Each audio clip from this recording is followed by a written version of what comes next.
বেশ কিছুদিন ধরে পার্লারে যাব করে যাওয়া হচ্ছিল না। ওইদিকে মৌকেও বলে রেখেছিলাম যেদিনকে তোর টাইম হবে সেদিনকে কিন্তু যাব।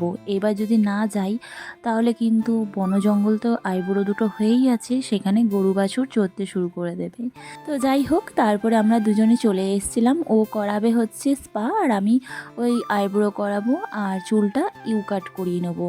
আগে আমি লেয়ার দিয়েছিলাম মাসখানেক আগে, তোমাদের মনে আছে কিনা জানি না, কিন্তু চুলে তো স্টাইল করে লেয়ার কাট দাও বা যেই কাটই দাও, চুলের যত্ন না নিলে চুল কিন্তু একদমই ড্যামেজ হয়ে যায়। আর আমি তো এত ল্যাথখর একটা মানুষ, আমার হাতে টাইম থাকলেও আমার না এই স্কিন কেয়ার হেয়ার কেয়ার করতে না প্রচুর আলস্যি লাগে, সত্যি কথা।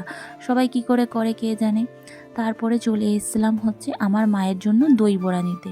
স্বপ্না থেকে নেব ভেবেছিলাম কিন্তু সেখানে পেলাম না, তো এখানে আর একটা দোকান থেকে নিয়ে নিলাম। তো মাকে দিয়ে এসেছি, তো মা পরে খেয়ে বলেছে একদমই ভালো নয়। তো পরে একদিন স্বপ্না থেকে আবার মাকে কিনে দিয়ে এসেছিলাম। আর অনেক দিন পর দেখো খেয়ে নিলাম হচ্ছে ফুচকা আর আলু কাটা। আর আলু কাটা খেতে খেতে সেই স্কুল লাইফের কথা মনে পড়ে যাচ্ছিল। অনেক গল্প, অনেক সময় কাটালাম দুজনে। তারপরে এখন বাড়ি যাওয়ার উদ্দেশ্যে, আর টিপ টিপ করে বৃষ্টি পড়ছিল আর আমরা কত ফাজলামি মারতে মারতে যাই দেখো। আমাদের আরামোর আর আগের মতো আর নেই। মিনি মিনি জ্যামের জায়গা, ছোট্ট ব্লগ, ছোট্ট ব্লক, ভিড় রাস্তা, অনেক গাড়ি, তার মধ্যে আমরা দুজনে ফাজলামি মারতে মারতে এখন চললাম বাড়ির পথে। আর এই যে বৃষ্টি, এই ওয়েদারের বৃষ্টি কোনো ভরসা নেই, কখন যে চলে আসে। আর ছাতা নিয়ে যাইনি, তো ভিজতে ভিজতে চলে এলাম বাড়ি।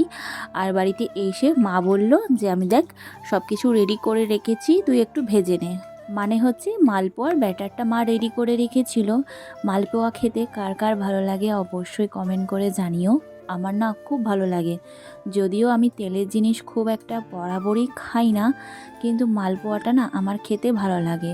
মালপোয়া নয়, মানে মিষ্টি পিঠে যে কোনো তেলে ভাজার আমার খেতে খুব ভালো লাগে। তো দেখো আমি বেশ সুন্দর করে করে প্রত্যেকটা মালপোয়া ভেজে নিয়েছি। দেখতে কি দারুণ লাগছে, একদম ছোট্ট ছোট্ট আর পুচকে পুচকে কিউট কিউট মালপোয়া, সত্যি।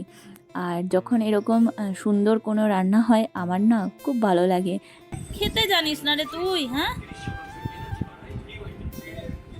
আমার এই ছেলে কিচ্ছু খেতে জানে না, কবে যে একটু খেতে শিখবে কে জানে। তোমাদের বাচ্চাও কি এরকম, মানে যাদের বাড়িতে আছে অবশ্যই কিন্তু একটু জানিও তো।